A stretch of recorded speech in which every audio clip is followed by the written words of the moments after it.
Nuevamente, buenos días, compañeras, buenos días, compañeros. Bienvenidas, bienvenidos a la sesión 19 del taller de diseño ambiental 2. Nuestro centro de trabajo es, como lo dice el subtítulo de la presente lámina, elaborar un estudio preliminar de una propuesta de diseño ambiental que cada uno ha preparado. Algunos dedicándose a la cuestión escolar, otros propiamente a la cuestión más comunitaria y algunos más interesados en la cuestión de mejorar la familia. El día de hoy me es muy importante que nosotros trabajemos dos aspectos. Por una parte, revisemos hasta dónde hemos llegado y eso supone un recordatorio y una puntualización de aprendizajes que hemos ya abordado. Y por otra, avancemos, este es el caso del segundo punto, avancemos en relación a la tercera etapa del estudio preliminar. La etapa, recuerden, es el desarrollo de una propuesta. Ya platicaremos con más detalle adelante, pero como pueden ver, estamos en términos generales haciendo un repaso sintético, aclaratorio, que nos permita avanzar con más tiento y con mejor paso en relación a la tercera etapa, insisto, del desarrollo de la propuesta ambiental. Así que empecemos en, en esta revisión. Bueno, lo último que hicimos fue llegar a establecer tres alternativas de solución. ¿Cómo es que hemos llegado a ese punto? Recordemos. Primero, establecimos que había una imagen urbana y que esa imagen urbana estaba conectada, nosotros decidimos eso, a un ámbito. De acuerdo a un tamaño, establecimos que había una delimitación, ¿verdad? Que era importante que nosotros estableciéramos, de acuerdo al tamaño, una delimitación, y a eso le llamamos ámbito. Hicimos esto y logramos avanzar en la primera etapa de lo que llamamos análisis del ámbito. En esta identificamos los elementos. En un momento más recordaremos el aspecto de las relaciones. Yo en este punto solamente quiero dar la puntualización de qué componentes identificamos nosotros en este ámbito. También recordemos que se hizo un intento de síntesis, es decir, vimos los componentes y las relaciones y luego intentamos al desmenuzamiento integrarlo. Es muy importante la síntesis, aunque nos ha faltado tiempo y trabajo para hacerlo. Sin embargo, se hizo un intento de esto. Esta síntesis se logra también con la deducción y la inducción, es decir, llegando de las experiencias personales a la generalización teórica y de la teorización general a aplicar ciertos conceptos. En esta parte no abundamos mucho, fue muy somero, así que el repaso que a continuación va a ser un equipo de estos aspectos va a ser importante. En el avance incluso llegamos al punto en el que pudimos hasta cierto punto tener claridad de cuáles eran los factores que nos influían, determinantes. Y también establecimos qué factores o componentes hasta cierto punto podíamos modificar. Esto nos llevó a una descripción o por lo menos un intento de descripción completa de todo el proceso que estábamos teniendo a la vista y intentar una comprensión de la situación. insisto, la exposición que se nos va a hacer en adelante nos va a ayudar a reforzar este trabajo, esta visión que tenemos todavía que trabajarlas en etapas posteriores del desarrollo del proyecto. El caso es que hemos logrado cierta explicación del problema o de la necesidad y entonces ya ahora sí en la imagen urbana podemos identificar, podemos aclararnos de qué se trata esto de lo que estamos tratando o por lo menos intentando resolver. Así que a continuación nos van a exponer con un poquito más de detalle estos elementos y relaciones de las que estamos platicando. Del equipo 3 y vamos a dar un pequeño resumen acerca del tercer aprendizaje. Bueno, voy a saltar esto. Bueno, al iniciar la exposición, introducimos las 3 partes acerca del video denominado Prado. Bueno, en la primera parte se presenta el lugar en sí, las personas que conforman el lugar, así como los mismos testimonios que nos brindaban acerca de su experiencia dentro de el mismo Prado. También se ofrece una cultura mixta, pues se relaciona un poco la cultura europea con, bueno, con la nacional.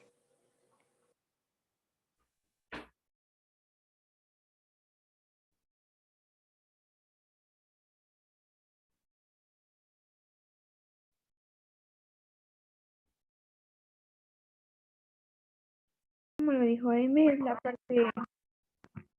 parte 2 del video, que se continúan con los elementos de la fachada y ciertas proporciones, que hay figuras curvas, redondas y de trébol. Y pues Prado se caracteriza porque las casas son muy, muy grandes. Hay seguridad, progreso y prestigio, sin embargo, los edificios están haciendo que se pierda esta belleza.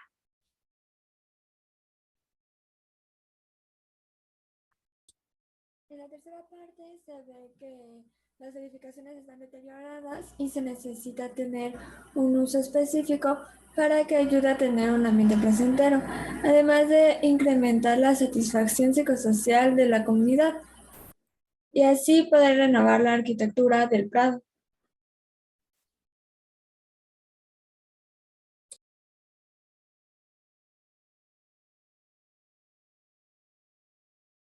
Bueno, ahora de acuerdo a la tipología y diseño, se ofrece un documento acerca de un procedimiento de acuerdo a un proyecto.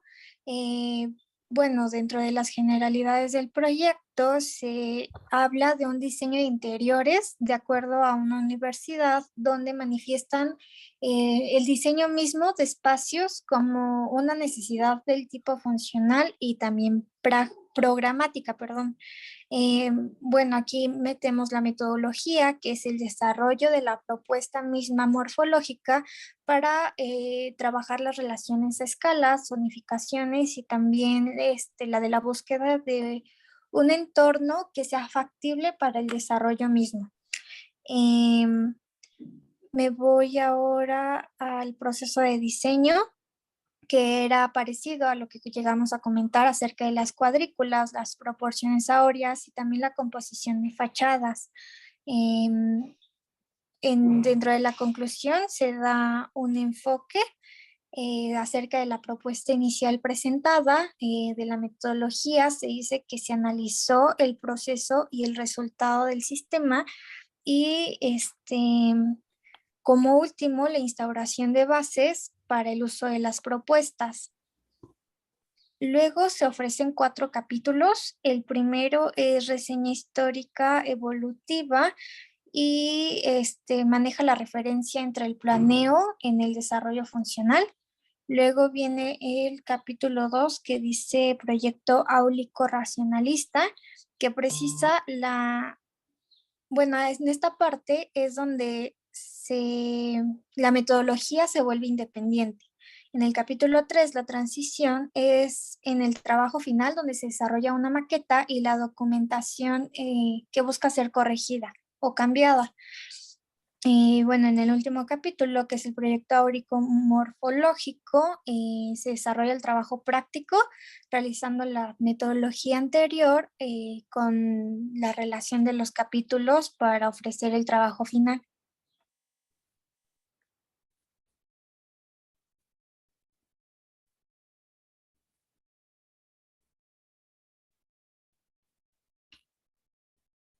Lo de conceptualización. Y nos dice que los conceptos son constructos que permiten definir objetos o fenómenos de la sociedad, la naturaleza y el pensamiento, los que coherentemente articulados dan lugar a ideas como expresión de relaciones teóricas, prácticas, metodológicas o simbólicas. Es importante mencionar que el concepto no es un punto de partida del conocimiento, sino un resultado. ¿Puedes cambiar, por favor, Jaime? Y bueno, conceptualizar como tal es un proceso de construcción de ideas sobre la base de experiencias y vivencias a través de procesos lógicos. Y aquí tenemos un primer esquema que nos dice que los conceptos se dan con referentes teóricos, asociación de datos reales y simbólicos, la creación humana y son representaciones de ideas y realizaciones. También los argumentos son actos comunicativos, explicación, fundamentación y una argumentación y las ideas y realizaciones.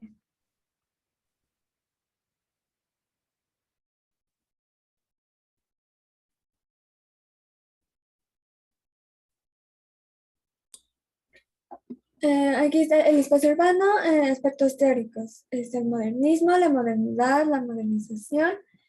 Y aquí tenemos unos ejemplos del modernismo en el urbanismo, los cuales fueron muy reconocidos. En el postmodernismo tenemos la posmodernidad. En la arquitectura en el siglo XX tenemos la Casa de la Cascada de Frank Lloyd Wright y la Sydney Opera House en Sydney, Australia. Siguiente, por favor. Ahora la modernidad, posmodernidad, lo regional y lo internacional. En lo regional tenemos a Jorge Francisco Jr. y en lo internacional al arquitecto japonés Jusko Sakakura. El siguiente es lo racional y lo expresivo.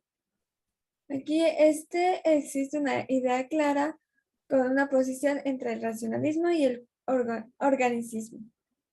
Siguiente, por favor. La estética en el espacio urbano.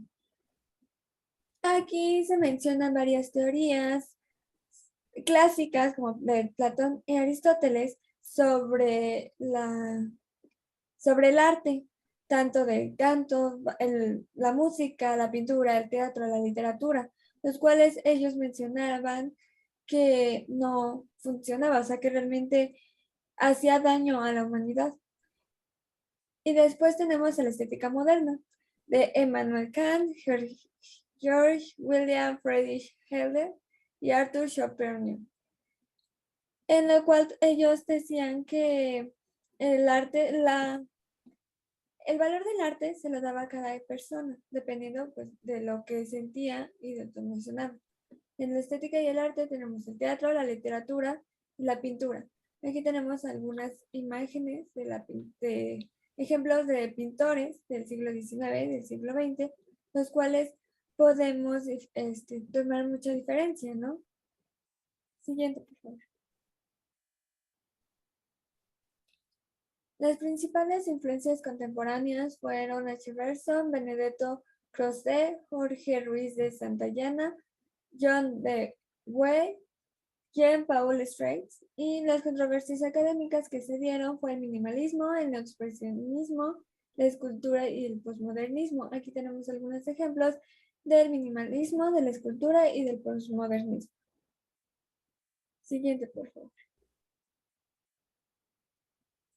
El idealismo alemán, tenemos a estos autores, de hecho aquí tenemos algunas imágenes de sus libros, y el concepto de empatía y de la pura visualidad, y con también los problemas de la teoría del arte.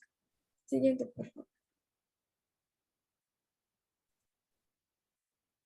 La ética del urbanismo. Aquí se ve el progreso del urbanismo desde los siglos XX hasta la actualidad con las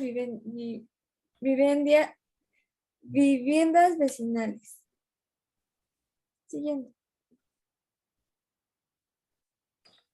Bueno, ahora vamos al diseño participativo de espacios urbanos bioclimáticos. Bueno, aquí se reconocen técnicas participativas del diseño y bueno, entonces el desarrollo se manifiesta la importancia de imponer los planes de vivienda y también la conceptualización y en las implementaciones naturales. Respecto a los fundamentos y el marco teórico, el proyecto incorpora aspectos innovadores y bueno, yéndonos a algunas generalidades, se dice que es una disciplina humana fundamental. De acuerdo a los resultados, se demuestra la validez en los diseños de los espacios urbanos conexos, aunque recuerda que es importante la introducción de las premisas más importantes que sean condicionadas con el cumplimiento del mismo espacio. En alguna otra particularidad importante encontramos la disposición del alumbrado público, donde se debaten los puntos, pues es importante el consenso y la aceptación de las personas que se encuentran en torno al lugar de acuerdo a lo que se pretende cambiar.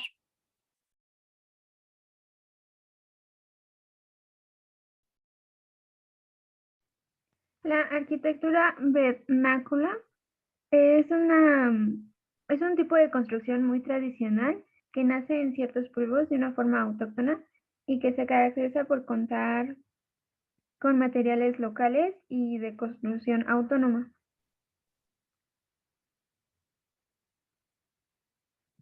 De esta encontramos tres tipos.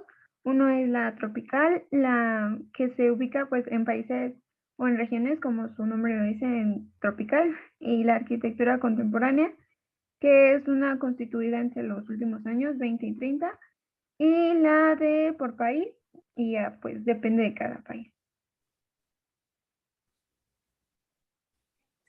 Y bueno, a manera de conclusión, reconocemos los requerimientos precisos para llevar a cabo la metodología que nos ayude a realizar correctamente el estudio preliminar.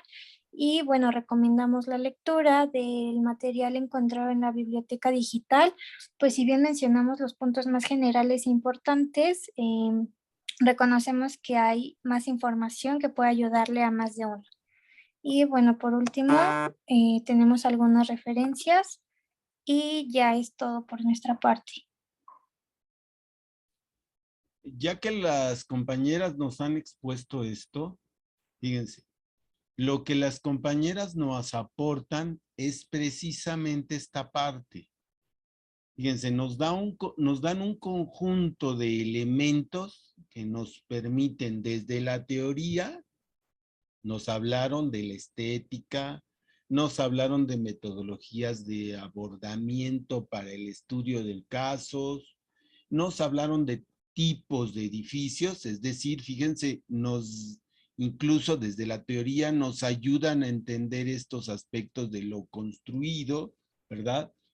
Entonces, lo que nos están aportando las compañeras, que ojalá ustedes puedan retomar, es esta parte de la deducción, es decir, de cómo la teoría del diseño en estos puntos que nos han dicho las compañeras, nos ayuda a entender el caso específico que cada quien está estudiando. Y cómo a partir de eso, vean nuevamente, me remito a lo que habíamos dicho, nos ayuda a entender cómo nos determina y qué podemos hacer, nos ayuda a la explicación y nuevamente a la comprensión de la imagen urbana. Esto, insisto, en la primera etapa del análisis del ámbito. Bueno, nos han dado un resumen. Ahora vamos a escuchar a otro equipo que nos va a hablar un poco más de detalle en relación a estos componentes y relaciones. Así que, por favor, escuchemos lo que tienen que decir, porque es muy importante y está vinculado con esta parte, esto que estoy señalando, y que por favor tengan ustedes en mente. ¿Ya, profe? ¿Se escucha bien yo? Con toda claridad. Vale, bueno.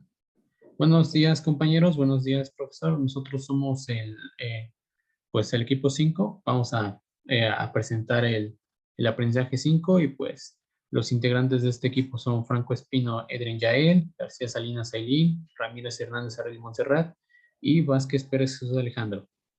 Bueno, comenzamos.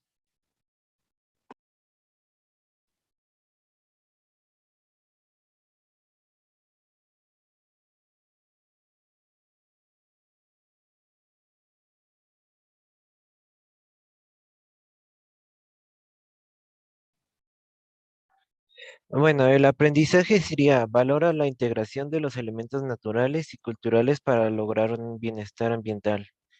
¿Le puedes poner la siguiente, por favor?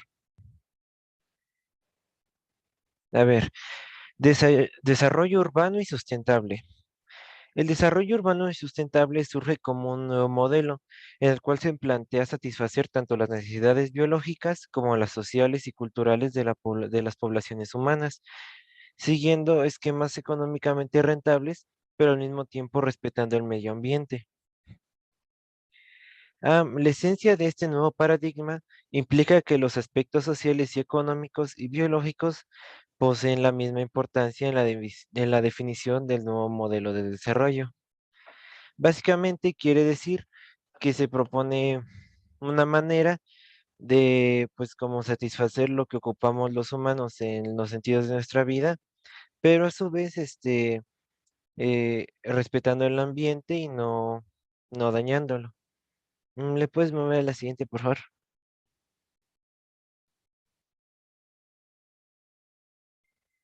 Agotamiento de recursos naturales. Bueno, la progresiva degradación del ambiente natural y construido, así como el agotamiento de recursos naturales, nace la necesidad de estudiar y analizar a estos, no solo desde el enfoque biológico, sino también desde un punto de vista económico, social, político y tecnológico, entre otros. Emerge, bueno, como decía, la necesidad de vincular los conocimientos referentes a la producción de espacios construidos con sus determinantes sociales y económicas y con el territorio sobre el cual se asientan. Am, bueno, y bueno, ¿le puedes poner a la siguiente, por favor?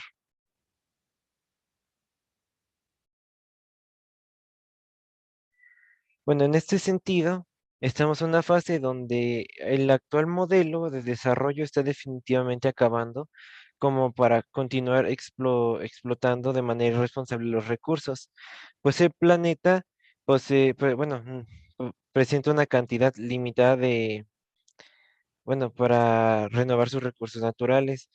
Y si, bueno, los continuamos absorbiendo y dando mucha contaminación, esto ya no se va a poder. Por eso es necesario elaborar estrategias sustentables para así lograr los objetivos que queremos, pero a su vez no agotar indiscriminadamente los recursos que existen en el planeta. ¿Me puedes poner la siguiente, por favor?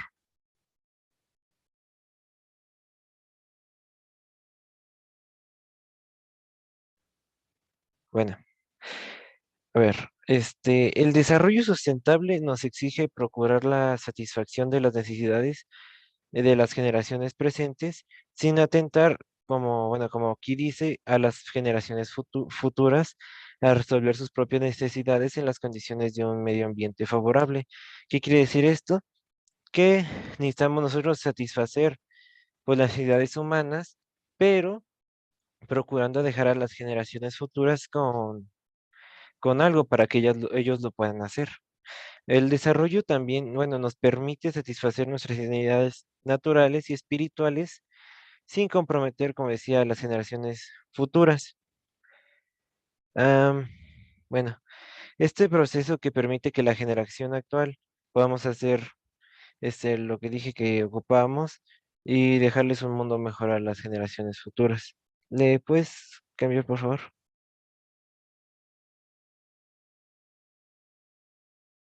Ok. En cuanto al tema de la sociedad, poner como eje de la calidad humana, buscar la disminución de las desigualdades sociales, Situar el capital humano en primer término constituyen otra clave fundamental del concepto de sustentabilidad. Y bueno, esto nos previene de la idea de que las cosas son mejores que, bueno, las personas, así se trata de la naturaleza o la ciudad. Esto podría ser como cuando la gente quiere, por ejemplo, que a fuerza se ponga una plaza en un lugar y esta podría afectar a muchas personas o al medio ambiente. También la sociedad piensa que, bueno, que se deba desestimar su importancia. Se trata de un cambio de poner en marcha una gran creatividad bajo criterios de conservación y durabilidad a largo plazo. Utilice bueno, la multiplicidad de recursos naturales, culturales y sociales para desarrollar bueno, para potenciar un desarrollo. Y bueno, por lo tanto, tenemos que el desarrollo sustentable debe propiciar una calidad de vida para los habitantes de una comunidad y que esta misma se pueda proyectar a una generación futura. ¿Le puedes cambiar, por favor? Conocimiento del medio físico y ambiente.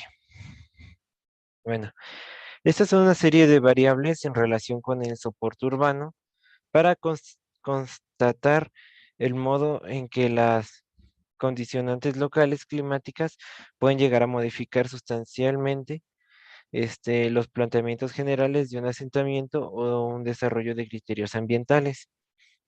Bueno, la clasificación de las variables se da en función a su relación con el medio ambiente urbano. Quizás, ¿le puedes cambiar, por favor?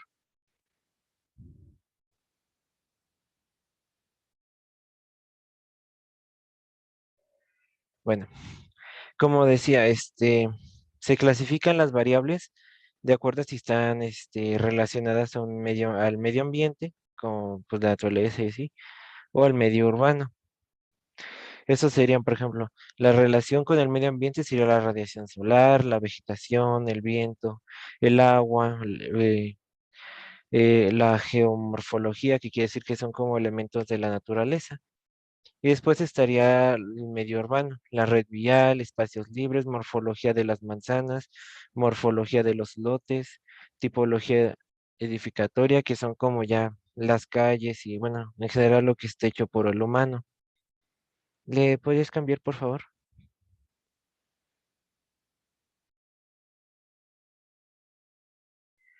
Ok. Ahora, recursos potenciales del territorio y su influencia en la planificación. Ante la gran complejidad del territorio, es necesario establecer los recursos con la máxima concreción, a fin de poder lograr un adecuado planteamiento para la instalación de de nuevas actividades e infraestructuras que lo modificarán de una forma sustancial o peor en los casos lo degradarán irreversiblemente. Las relaciones entre las variables que definen el medio físico y ambiental de un territorio son muy complejas, ya que producen infinidad de interrelaciones y sinergias. Para su análisis y entendimiento se procede a aislar a las diferentes variables, pero es completamente determinante establecer al final del proceso una síntesis integral. ¿Le puedes cambiar, por favor?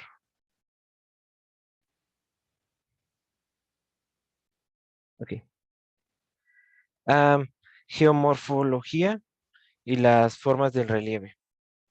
Bueno, la geomorfología y las formas del relieve es el estudio de las formas del relieve terrestre, a la vez de su origen y evolución. Es siempre el primer objeto de estudio, ya que condiciona a las demás y determina totalmente la implementación de un nuevo proyecto. Como dice, las principales propiedades de un relieve serían determinar la distribución del asentamiento humano, modifica la climatología, el régimen de la climatología, el régimen de los vientos locales, la pluviosidad y la exposición a la radiación solar. ¿Le puedes cambiar, por favor?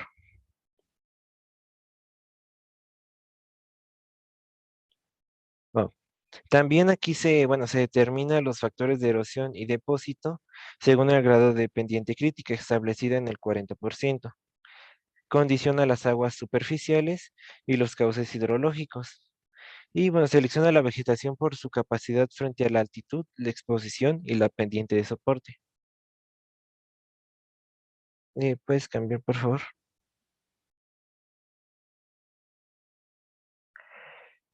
Ok.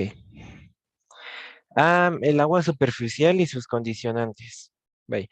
El ciclo hidrológico no es exclusivo de la escala planetaria global, sino que también se puede considerar un emplazamiento concreto y convertirse en un elemento importante del diseño con criterios ambientales. Las circunstancias más determinantes son su calidad, correcta gestión y posibilidad de autodependencia. Y bueno, para aprovecharlo adecuadamente los recursos del agua, será determinante, bueno, será necesario que su gestión se consiga, cerrar el ciclo del agua. Y bueno, los factores, del ciclo hidrológico para los asentamientos son determinar el agua disponible, considerar un balance hídrico, estimación de consumos de agua urbanos para todos los usos propuestos, estimulación de aprovechamiento de aguas residuales para determinados usos urbanos, preservar la red de agua superficial, almacenar agua pluvial destinada a usos convenientes, preservar todos los cauces de la textura fina de la cuenca de agua superficial e integrarlos a la red de espacios libres y zonas verdes. ¿Le puedes cambiar, por favor?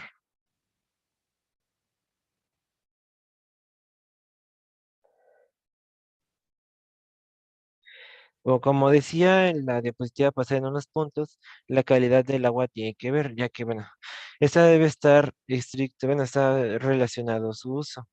Como decía, por ejemplo, el agua pura se dedicada para beber y bueno, cosas así. Y como decía la otra, las aguas como que, bueno, no son así puras y todo, pueden usarse como para riego o u otros usos. Como decía que las aguas negras podrían ser tratadas para algunos usos en el medio urbano. ¿Le puedes cambiar, por favor?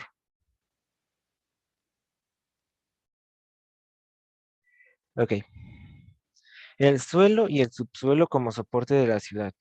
Bueno, el suelo es el conjunto de las unidades naturales que ocupan las partes de la superficie terrestre que soportan las plantas y cuyas propiedades se deben a los efectos combinados del clima y la materia viva sobre la roca madre. Los suelos se clasifican en tres grandes familias: ígneas, metamórficas y sedimentarias. ¿Puedes cambiar, por favor?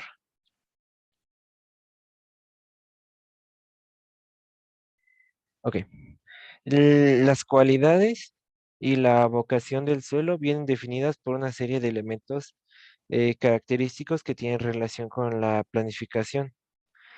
Mm, Permeabilidad, escorrentía superficial, plasticidad y capacidad portante. Bueno, son como cómo es el suelo y pues cómo analizarlo para cuando se quiera hacer algo. ¿Le puedes cambiar, por favor?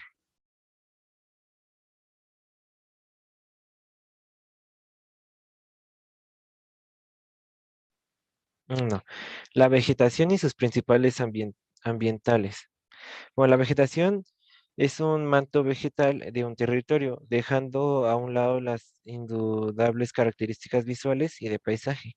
La vegetación estabiliza los pendientes, retarda la erosión, influye en la cantidad y la calidad del agua, mantiene los microclimas locales, filtra la atmósfera y bueno, actúa como atenuante del ruido y constituye el hábitat de muchas especies de animales. ¿Le puedes cambiar, por favor? Ok. El territorio y la radiación solar. Bueno, como dice aquí, el sol influye directamente en el medio ambiente territorial y el urbano en diversas formas. Eh, bueno, estas formas serían como, por ejemplo, la radiación solar directa y como la radiación difusa. Ahora, el recorrido del sol en la bóveda celeste establece usos condicionados básicos en el diseño y consiguiente bienestar de cualquier elemento urbano.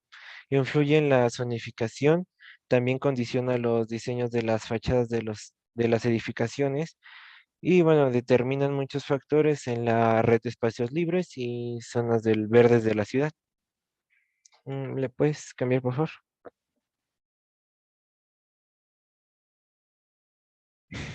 Bueno, el viento como condicionante del diseño urbano. Bueno, el viento es uno de los factores decisivos para, bueno, el confort térmico de las áreas urbanas y se diferencian entre vientos generales y locales. El movimiento del aire en general procede del gradiente térmico resultado de la radiación solar que es más intensa en el ecuador que en los polos y que debido a la rotación de la Tierra los dirigen hacia la derecha en el hemisferio norte y hacia la izquierda en el sur. Bueno, el régimen del viento local es el más determinante desde el punto de vista urbanístico, ya que diversos factores geográficos, topográficos y bueno, del tipo de vegetación o de suelo y la masa edificatoria lo van a particularizar notablemente. Ahora seguiría otro compañero.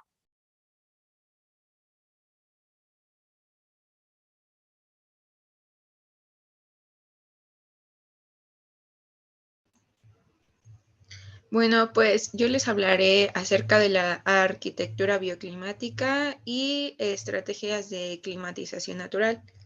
Bueno, cuando observamos a la naturaleza, pues podemos ver que pues hay varios organismos que han pasado por un largo proceso de adaptación. Esto a las condiciones ambientales de su entorno en base a los procesos de selección y mutación. Bueno, pues estas soluciones que han encontrado los organismos para adaptarse al medio son bastante simples y lógicas. Pues la estrategia bioclimática más simple y lógica sería imitar estas soluciones ya probadas por la naturaleza. La siguiente, por favor.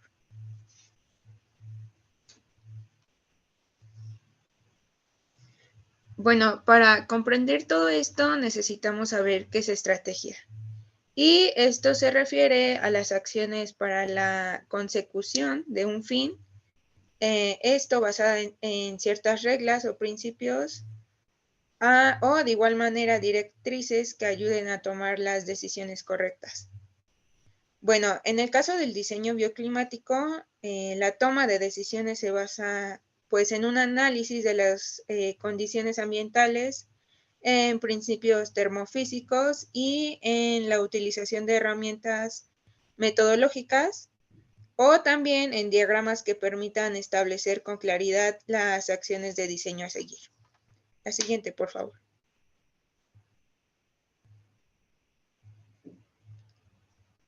Y ahora las estrategias básicas de climatización pasiva. Bueno, pues las estrategias de climatización se basan en el control de los flujos térmicos que se presentan en la edificación. Por lo tanto, se basan en las leyes de la termodinámica y en los mecanismos de transferencia de calor. Como ya los conocemos, los mecanismos de transferencia de calor son tres, que sería la conducción, la convección y la radiación. La siguiente, por favor.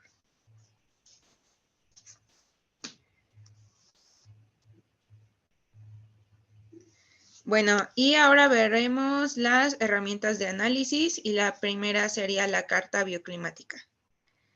Pues Víctor fue el primero en definir una zona de confort, esto con fines arquitectónicos a partir de un diagrama de temperaturas y humedades a la cual nombró carta bioclimática, que es la que se ve a la izquierda.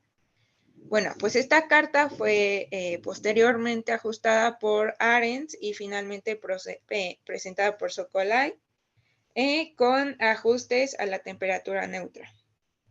Bueno, en esta carta se define la zona de confort y 4 estrategias básicas de diseño, que sería el calentamiento, control solar o sombreado, la ventilación natural y humidificación.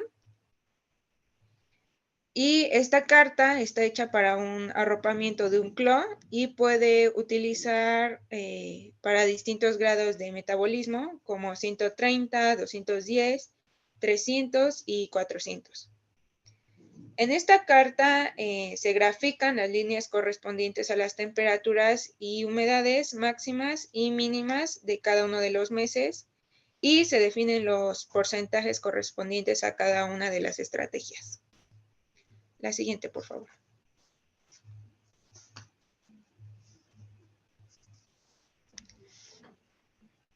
Bueno, pues otra herramienta de análisis que es muy práctica es la desarrollada por John Martin Evans y trata de los triángulos de confort que relacionan las variables de temperatura y oscilación térmica.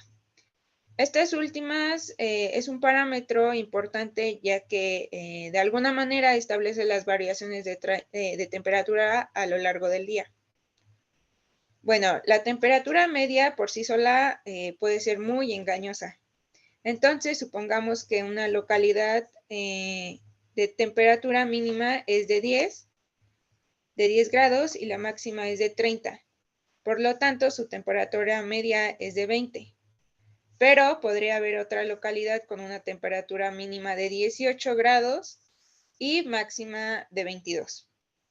En donde también la temperatura media sería 20, pero aunque las dos tienen la misma temperatura media, las condiciones climáticas son totalmente diferentes. Por lo tanto, esta herramienta evalúa precisamente estas variaciones térmicas en una localidad y en función de ellas, pues de alguna manera permite definir pues algunas estrategias básicas de diseño. Aquí se puede observar un triángulo de zonas de confort, otro de zonas de estrategias. La siguiente, por favor.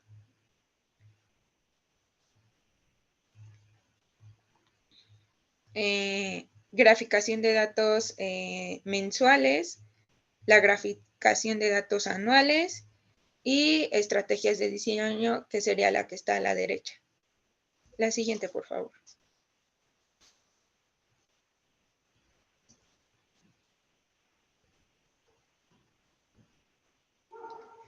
Otra sería la carta psicométrica, que, bueno, esta a mediados de los años 70, Gibboni presentó un diagrama psicométrico en donde definió los límites de efectividad de diferentes estrategias de diseño, estas enfocadas a conseguir el confort higrotérmico. Bueno, los límites para las diferentes estrategias forman zonas, que, bueno, estas indican hasta dónde el diseño adecuado de las edificaciones puede, pues de alguna manera, responder favorablemente ante determinadas condiciones de temperatura y también humedad para propiciar un ambiente confortable. Bueno, el diagrama muestra varias líneas que presentan cada una de las propiedades termodinámicas del aire húmedo.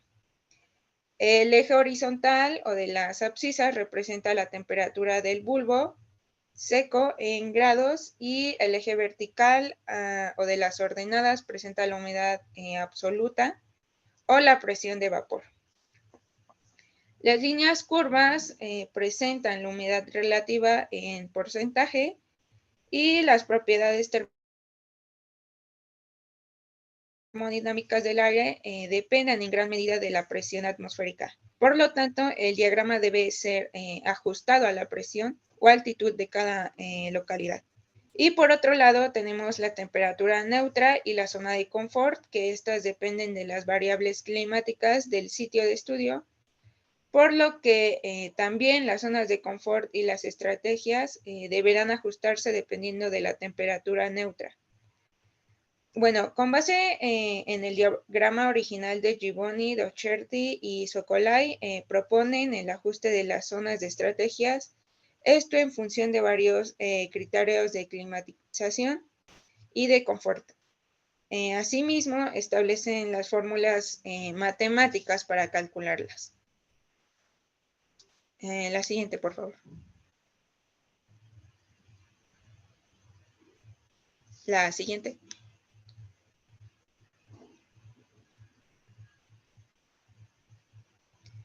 Bueno, en este caso, Socolai diferencia dos zonas de confort, una para invierno y una para verano.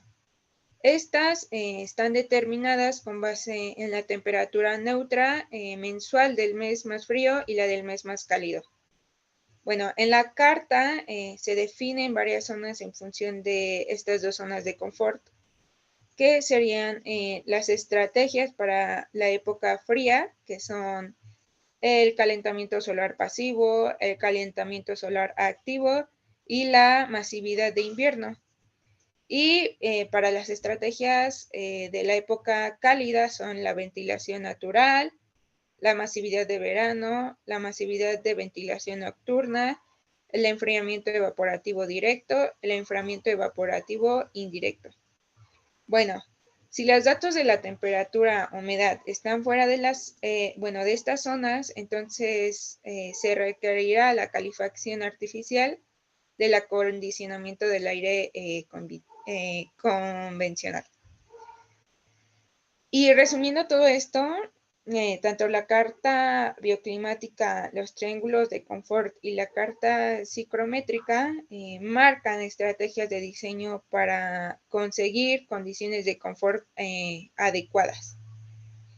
Bueno, aunque el diagrama psicométrico parece ser más complejo en cuanto a que da mayor número de estrategias y establece límites más precisos, pues en realidad las tres son válidas y son complementarias, por lo que conviene utilizarlas y compararlas para verificar las estrategias a utilizar.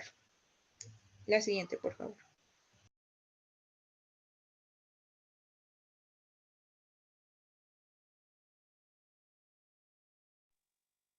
Bueno, yo les voy a hablar acerca de la modernidad y la posmodernidad. La modernidad es el proceso cultural y social de racionalización que se ha cumplido en Occidente desde el Renacimiento. Este término está ligada al proceso de racionalismo occidental que ha producido una cultura que se expresa en la ciencia experimental, en las teorías sobre la moral y en las artes desligadas de la religión.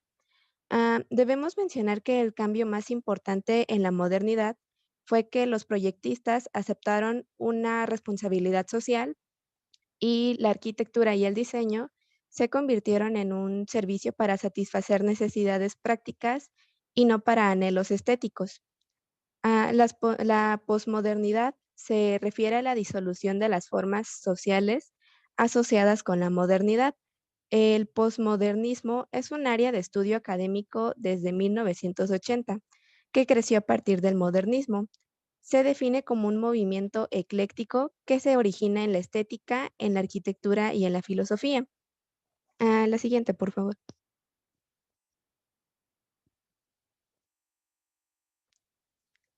La estética en el espacio urbano. El diseño del espacio urbano es un problema práctico, funcional y también estético. Al diseñar se emplean las valoraciones estéticas de las percepciones, las cuales son tratadas por la estética formal y por la teoría de la valoración. La estética es la rama de la filosofía que está relacionada con la esencia y percepción de la belleza y la fealdad. Su finalidad es mostrar si los objetos son percibidos de un modo particular o si los objetos tienen en sí mismos cualidades específicas o estéticas. La siguiente, por favor.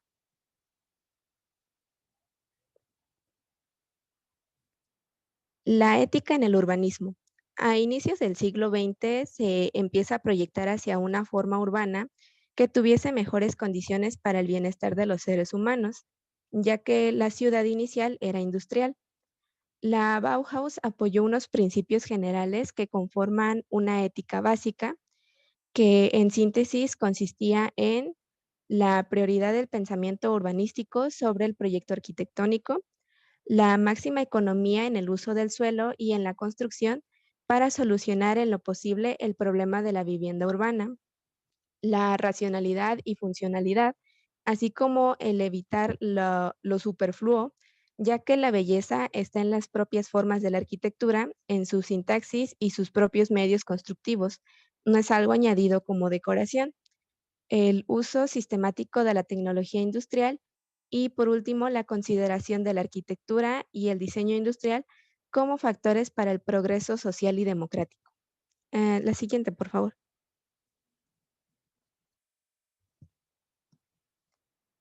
En el siglo XX se crean las primeras cátedras del urbanismo y se dictan las primeras clases de la disciplina. Dicha disciplina hace compatibles la vialidad y la habitabilidad. La mayor parte de la humanidad en este tiempo ya era urbana. Por esto mismo, los problemas de la humanidad han pasado a ser problemas esencialmente urbanos. Por otro lado, veamos un ámbito de escasez de recursos energéticos y de materia. El objeto económico es hacer más eficiente su consumo, en donde se habrá de priorizar la utilización adecuada de los recursos que puedan llegar a ser más abundantes, como lo son la información, los conocimientos acumulados y los artefactos que evolutivamente sean más eficientes. Por último, la arquitectura urbana deberá prestar atención a las informaciones, conocimientos y métodos de análisis de las condiciones de vida en las ciudades, a las demandas latentes de la sociedad, a los nuevos requerimientos y a las nuevas potencialidades, así como a la producción de los elementos de gestión adecuado a las nuevas voluntades legitimadas social y políticamente. La siguiente, por favor.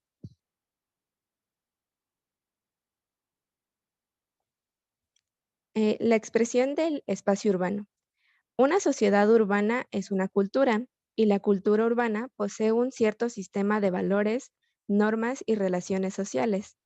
El espacio es una expresión concreta de cada conjunto histórico en el cual la sociedad se especifica. Los hombres contraen determinadas relaciones sociales que le dan al espacio una forma, una función y una significación social. El espacio, al igual que la materia, tiene dimensión, proporciones, color, textura, luz, complejidad, dinamismo, entre otras cualidades. La siguiente, por favor.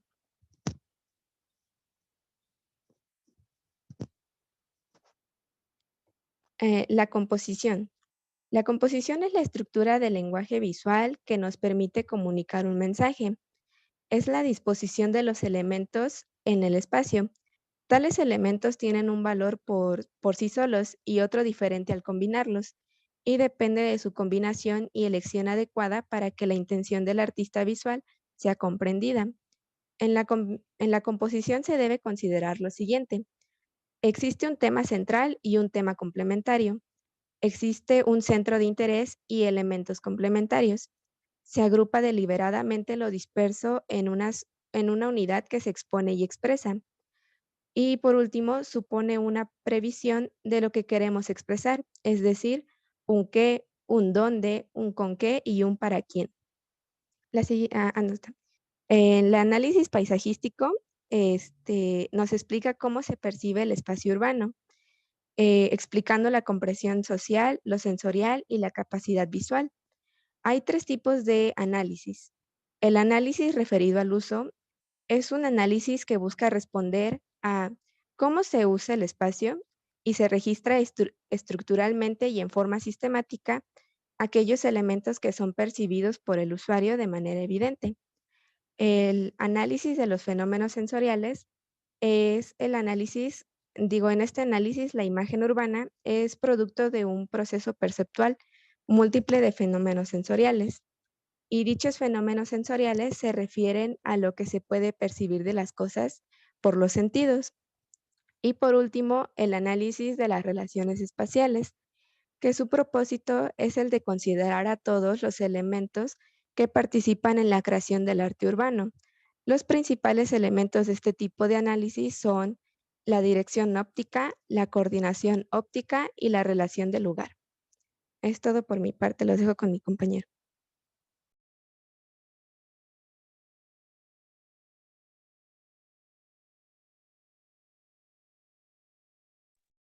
Bueno, las condicionantes de la transformación del proyecto de arquitectura. 1. El cambio en las formas de vida. Bueno, toda reflexión acerca del hábitat contemporáneo y a las formas de vida requiere que sea situada en su contexto ambiental, acotada por las diferencias socioeconómicas y las singularidades sociales, culturales y políticas. Por ejemplo, el cambio en las formas de vida no siempre es igual en todas las sociedades.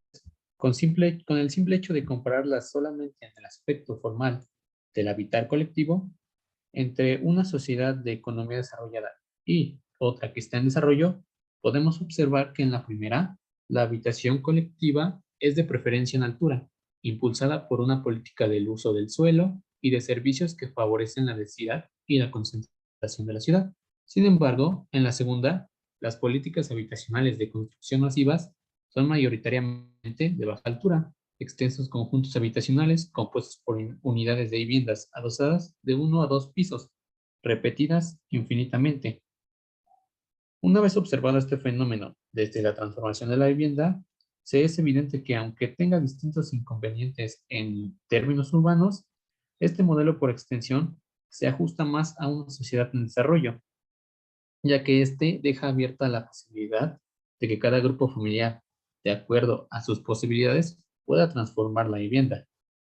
El sistema de autoconstrucción o de viviendas progresistas en una sociedad en desarrollo es un importante hecho social, ya que si bien este modelo no genera una ciudad estética homogénea, podemos encontrar en ella una posibilidad de expresión libre, en que está en constante evolución. Bueno, la transformación de la vivienda en virtud de las necesidades reales de los usuarios siempre ha sido un tema recurrente en la arquitectura habitacional. El dar flexibilidad a los espacios es una aspiración que queda mediada por factores económicos, pero también por un desconocimiento en formas de vida y de cómo el producto puede satisfacer las necesidades. La familia y las formas de relacionarse de las personas siempre están sufriendo un proceso de cambio, aunque aún no se puede reflejar en el hábitat. La realidad es que se sufre una arquitectura que no se adapta a nuestras necesidades ni se adapta al medio ambiente. La vivienda de diseños inflexibles, alturas y anchos estándares que no soportan las transformaciones de la vida funcional o habitaciones preparadas solo para alojar una familia, frenan la ilusión de una expansión de vida. El diseño de ambientes habitables que posibiliten la superposición de actividades que permitan la variedad, diversidad y transformación de acuerdo a las necesidades de sus habitantes puede ser una utopía, aunque pues si bien pueden existir algunas soluciones referidas a este tema, como distintas viviendas, una de estas puede ser la Nemausus de Jean Nouvel, que cumple con distintas, que puede cumplir con distintas necesidades, al final de cuentas no puede llegar a observar o no llega a las aspiraciones humanas que ésta promete o a las que se tiene que prometer, por lo que al final terminan siendo desatendidas en razón de valoraciones económicas y comerciales por distintos métodos funcionales. De manera que esto sigue siendo un reto para la arquitectura actual a la innovación en esta área temática. El impacto energético y ambiental de los edificios. La gran intensidad energética de la edificación es promovida por diseños asociados con el modelo de desarrollo, el aumento de la población y la concentración urbana.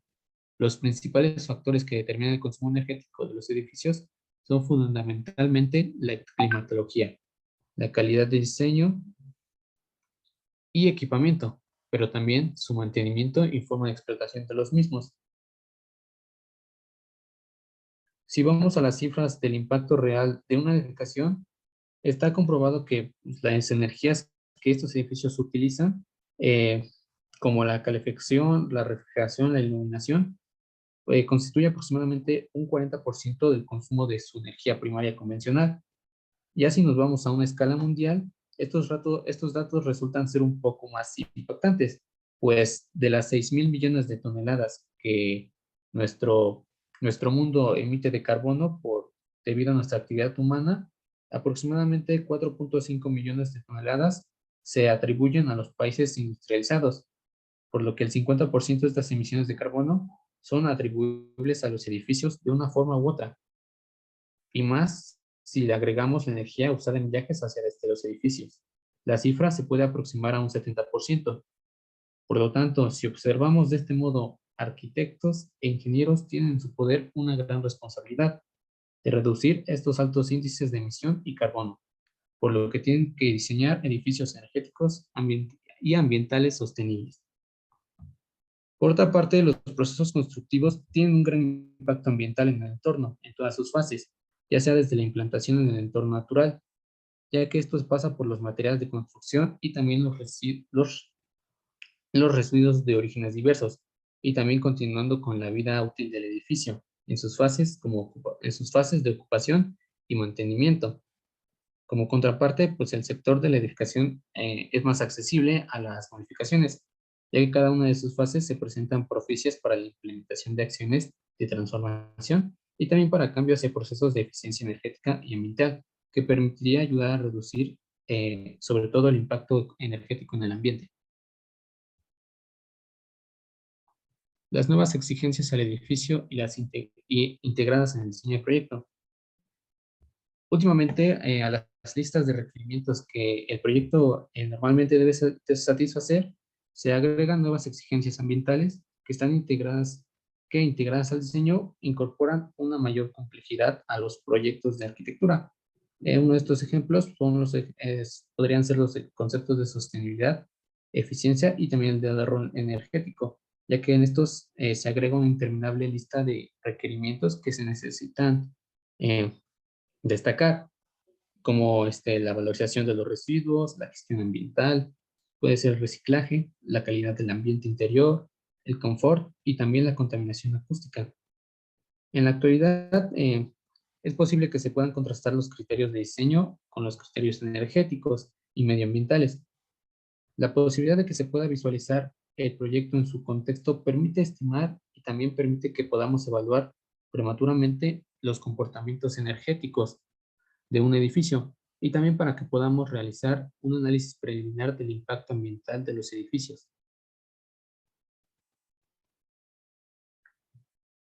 Por otra parte, tanto las normativas y los controles de calidad de los materiales permiten conocer las cualidades energéticas y también nos pueden permitir a seleccionar los más adecuados, las instalaciones más eficientes, aunque no podemos decir que ello haya implicado un avance en la calidad espacial del habitar. Sí, pero en cuanto a satisfacer las necesidades cambiantes de la sociedad actual, las viviendas siguen siendo inflexibles en el sentido más literal del concepto.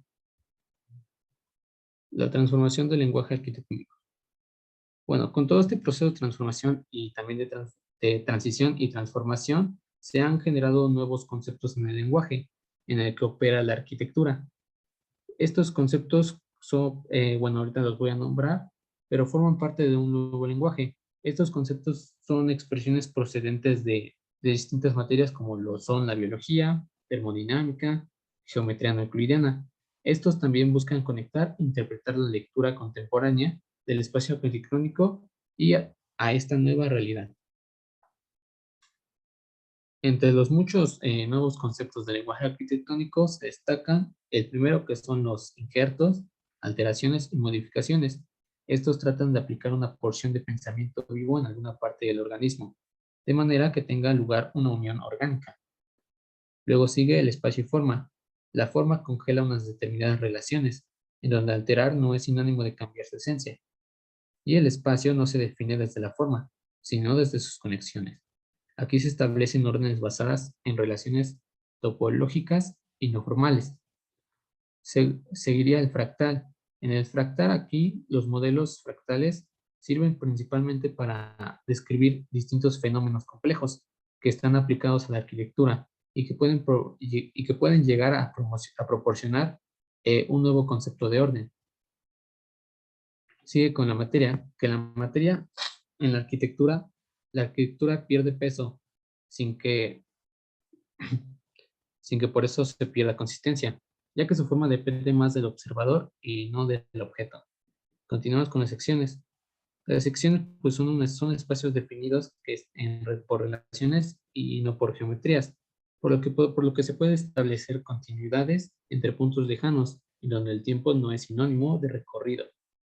Están los pliegues también, que son la complejidad dimensional no prevista. Por último, también está la fricción, que la fricción son los distintos procesos naturales y también aquellos sistemas complejos que con leyes propias tratan de ser incorporados. Con métodos arquitectónicos. Y por último, quedarían los fragmentos, que sería la idea de destrucción, colisión o incompletud. El aumento de la velocidad del proceso de producción y consumo implica el desvío de los productos hacia interiores duraciones y tendencias hacia lo desechable común a escala de objetos. Se está verificando inviable en productos como la vivienda, donde la tendencia es más a la durabilidad en términos de estructura, de modo que soporte la velocidad de los cambios. Los nuevos enfoques del diseño arquitectónico. Bueno, la transición como un proceso pues ha definido diversas orientaciones en una situación de cambio que pone en juego la creatividad, la experimentación y también una búsqueda de distintas alternativas para las cuales afrontar a una situación. Así como la arquitectura de la época de la industrialización se diseñó pues así sin una preocupación hacia los distintos problemas ambientales y se fue más por un enfoque de dominio y contaminación de la naturaleza, pues ahora el estilo arquitectónico internacional asumió como una solución casi única para toda la humanidad, para todo lugar y tiempo. En esta actualidad, este tipo de enfoque pretende el contacto y o la conexión entre la primera naturaleza, la preexistente y también la segunda naturaleza, la que hemos construido, que es la artificial, la que se encuentra en búsqueda de lo apropiado. Y bueno, el primer enfoque del que vamos a hablar pues, es el enfoque energético. Este pues principalmente surge como un planteamiento para el ahorro de energía, que está asumido pues desde la arquitectura bioclimática, dando lo que da un paso posterior a una concepción integral del diseño energético y también de la eficiencia energética, en la que se tiene que tener en cuenta la complejidad de los sistemas y también de los componentes que están asociados a un proyecto de arquitectura, tanto como en su fase de construcción como en la de su mantención.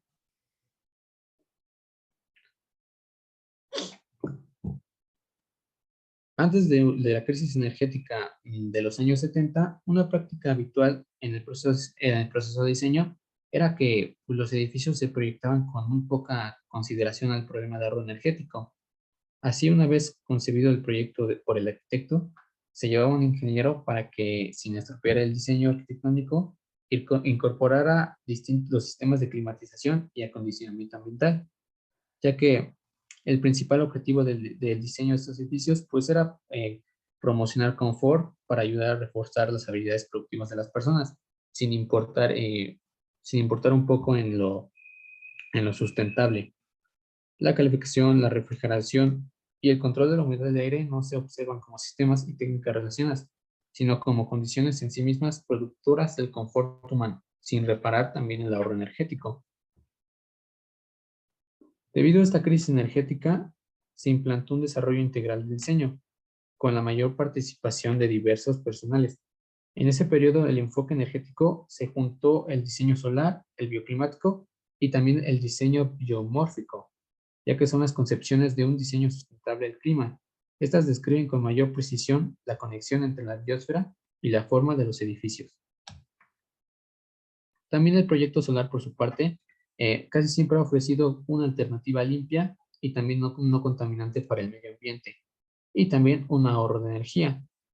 Aunque su desarrollo estuvo sujeto a los artefactos creados para aprovechar energía solar, que estén adosados al edificio, aparatos y elementos que con el tiempo también forman un lenguaje arquitectónico característico y reconocible. Y bueno, seguiría el enfoque ecológico. Pues el enfoque ecológico trata de comprender al edificio o entender al edificio como un ecosistema abierto y de naturaleza claramente o evidentemente artificial. Un claro referente ecológico en la historia de la arquitectura se puede encontrar en el movimiento orgánico, que fue desarrollado por Frank Lloyd Wright y Alvar Malo. Introdujeron en las primeras décadas del siglo XX el protagonismo de un lugar vinculado a la arquitectura, que buscaba principalmente integrar armónicamente la construcción humana con la naturaleza, en actitud de rechazo a la irracional concentración que estaba concentración de edificios que pues aquejaba a la ciudad. En esto lo orgánico pues proponía incorporar un proceso tecnológico en el mundo de las máquinas, a un desarrollo que estuviera en una armonía con la naturaleza. La primera idea que se tuvo detrás de esta aspiración era el mito de el retorno a la tierra, la búsqueda de un equilibrio agrario y comunitario. De esta forma, Wright utilizaba el concepto orgánico casi como la palabra viviente. También escribió en su autobiografía que la idea de la arquitectura orgánica consistía principalmente en que la realidad de un edificio yace en el espacio interior a ser habitado. Pues ahora el diseño ecológico actual pues, se distancia de los planteamientos anteriores, ya que su capacidad para integrar distintos parámetros ambientales y climáticos que están transformados en cualidades de confort y de forma estableciendo las interacciones y traspasos entre el medio ambiente y el construido. Y bueno, por último sería el enfoque sostenible. Este enfoque sostenible pues pone en crisis primero la insostenibilidad en un desarrollo humano, situando en un problema con las limitadas capacidades de los sistemas naturales. Aquí la necesidad de equidad social y la preservación de los derechos y oportunidades de las futuras generaciones. Aquí la sostenibilidad hace referencia a distintas condiciones sistémicas en razón de las cuales a una escala planetaria o regional se refiere a las actividades humanas que no pueden sobrepasar la capacidad de carga de los ecosistemas. Aquí en el ámbito de la arquitectura, lo sostenible pues, se fundamenta en el uso de energías renovables y también nos lleva a entender que lo sostenible también ligado con el concepto de durabilidad no llega a admitir desechos o esto, en pocas palabras, no admite que la materia tenga un solo uso. Por lo tanto, pensar que en edificios que sean un poco fáciles, no, que sean demasiado fáciles por, digamos, destruir o desmantelar, o que sean capaces de desaparecer sin dejar un rastro alguno, pues significa que tenemos que desarrollar pues una arquitectura superior. O sea, tenemos que pensar en proyectos abiertos que sean capaces de aceptar las futuras normas de uso, lo que implica una falta de consistencia. Bueno, y bueno, una arquitectura sostenible es una arquitectura que pues, está inspirada en la dionisicracia y en las necesidades de los futuros habitantes. Que pone énfasis en lo que es cualitativo, porque está orientada a conseguir una mejora en la calidad de vida, admitiendo sus distintos principios de eficacia, suficiencia y equidad. Y bueno, eso es todo.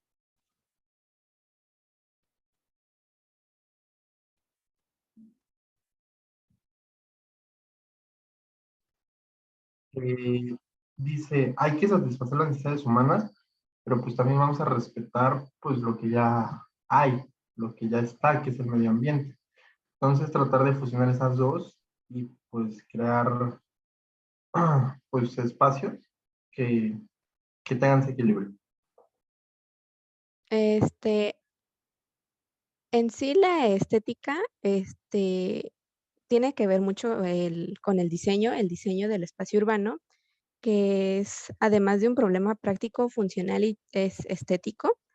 También mencioné que la estética es una rama de la filosofía que relaciona la esencia y la percepción de la belleza y la fealdad. Y por último, puedo mencionar que su finalidad es mostrar si los objetos son percibidos de un modo particular o si los objetos tienen en sí mismos cualidades específicas o estéticas. Muy bien, muy interesante. Déjenme agregarle, mientras nuestra compañera nos responde, En unas palabras más coloquiales y ligando con la tercera etapa del estudio preliminar, si es correcto que nosotros estemos pensando en esto, en palabras más cotidianas. Mire, cuando nuestra compañera nos dice que lo estético, nos estamos refiriendo al gusto. El gusto puede ser personal o el gusto puede ser cultural. El personal es el que todos nosotros tenemos y eso es válido aquí y en China.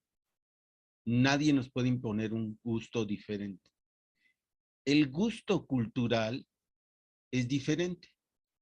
El gusto cultural, por eso ella habla de filosofía, tiene que ver con la concepción del mundo, con la manera de vivir, con la manera de pensar. Entonces, cuando en términos de cultura estética, esta disciplina filosófica de la que está hablando la compañera, se discute una forma, un concepto, ¿se acuerdan? Nos estuvieron hablando de conceptos los compañeros. O una determinada imagen, aquí estamos con el paisaje, estamos con la imagen urbana. Lo que está en discusión, en primer lugar, es cómo se presentan los elementos y las relaciones que generan esa imagen. Pero lo que hay de fondo es una discusión de cuáles son los valores y las concepciones del mundo que deben de predominar. ¿Han oído ustedes de la lucha de clases? Bueno, compañeros, el gusto estético forma parte de la lucha de clases, aunque ustedes en este momento lo empiecen a dudar. Porque esa discusión que nos dice la compañera, si me gusta culturalmente una cosa o no, vuelvo a insistir, refleja esa distinta concepción del mundo. Por eso es que en la etapa 3 de exploración de la forma, escúchenlo, exploración. No estamos diciendo que sea verdadero o falso. Estamos tratando de acercarnos a una forma que refleje adecuadamente o que corresponda adecuadamente a los intereses, necesidades, subrayo necesidades, que se cumplen con actividades que corresponden con la forma de pensar y sobre todo la forma de vivir de una persona, de un grupo, una clase social o una sociedad. Todo eso está en discusión atrás de ese análisis paisajístico. Por eso, muy bien, Areli, me parece muy interesante que lo hayas introducido como lo introdujo el otro equipo. Me parecen dos cosas interesantes que hay que rescatar. Bueno, gracias. Síguenle, por favor.